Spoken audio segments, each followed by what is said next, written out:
Brace yourselves, Britain, because what you thought was an ordinary shopping trip is about to become the latest battleground in a political storm. Labour's grocery tax is poised to hit households with an extra £56 a year, draining wallets under the guise of green reform. The reality, a £1.4 billion blow to consumers, and that's just the start. With inflation already pushing families to the brink, this move feels like the ultimate betrayal. But this isn't just about higher bills. It's a domino effect of chaos, exposing deeper cracks in Labour's policies and sparking outrage across the nation. And that's not all. Just as the dust begins to settle on this explosive grocery tax, Labour's education reforms promise to turn classrooms upside down with radical work-from-home policies for teachers. Meanwhile, Angela Rayner's devolution revolution carries a shocking £43 billion debt bombshell that taxpayers are being forced to absorb. These scandals are creating a firestorm, leaving the public questioning whether Labour's grand plans are visionary progress or a recipe for disaster. Let's unravel the chaos piece by piece. Labour's grocery tax might sound like a minor tweak in packaging regulations, but don't be fooled, this is a financial ambush. Introduced under the Extended Producer Responsibility Scheme, the policy forces retailers and manufacturers to shoulder the cost of waste collection and recycling. While that might sound reasonable on paper, the reality is far grimmer. With businesses facing billions in additional costs, it's inevitable that most, if not all, of these expenses will be passed directly to consumers. Government estimates predict a low-end increase of £28 per household annually, but the central scenario sees that figure jump to £48, and the high-end scenario, a wallet punching £56 added to your yearly grocery bills.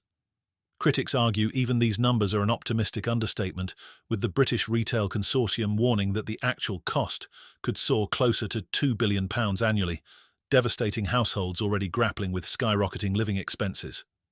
The grocery tax is a textbook example of stealth legislation. Originally proposed by Michael Gove during his time as Environment Secretary, the policy was quietly revived and pushed through with little fanfare. It's set to take effect in January 2025, with the first charges rolling out in the autumn. The packaging fees are jaw-dropping: £485 per tonne for plastic, £455 for composite materials, and even eco-friendly options like bamboo and hemp face charges of £280 per tonne.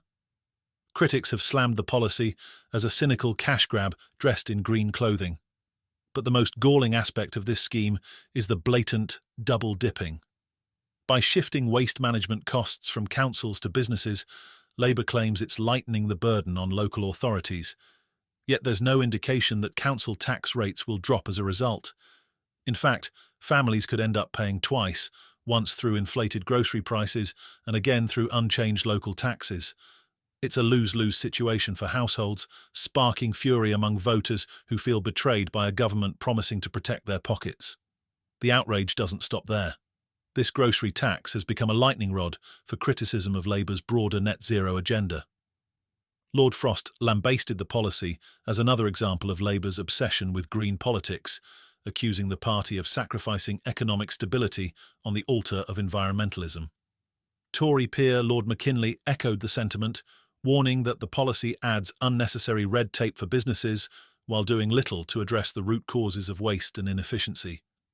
For many, this feels less like a recycling revolution and more like a relentless squeeze on struggling families. While the grocery tax ignites fury in supermarkets, another Labour policy is sparking controversy in classrooms. Education Secretary Bridget Phillipson's proposal to allow teachers to work from home has sent shockwaves through the sector. On the surface, it seems like a modern, family-friendly solution to the growing teacher retention crisis, but scratch the surface and the cracks begin to show. The plan, inspired by successful models in academy schools, aims to give teachers the flexibility to complete tasks like marking and lesson planning from home. Proponents argue this will help retain young female teachers who represent the largest demographic leaving the profession and make teaching more competitive in a post-pandemic world where flexible working is the norm. But critics worry the policy could undermine accountability and weaken the vital connection between teachers and their schools. This isn't just a theoretical debate. Nearly half of all teachers are considering leaving the profession, citing burnout, inflexible schedules, and overwhelming workloads. Phillipson's proposal is an attempt to stem the tide, but many argue it's too little, too late. Union leaders have welcomed the move, but insist it must be coupled with pay rises and significant workload reductions to make a meaningful impact. Without these measures, the work-from-home policy risks becoming little more than a band-aid on a gaping wound. Amid these educational shake-ups, Angela Rayner's devolution revolution is quietly unleashing its own storm of controversy. Designed to streamline local government and empower regional leaders, the plan is being sold as a bold step toward greater democracy. But critics warn it's little more than a top-down restructuring that shifts debt and responsibility onto taxpayers. Under this overhaul, smaller councils will be merged into larger super-councils, with directly elected mayors gaining new powers, including the ability to impose additional taxes.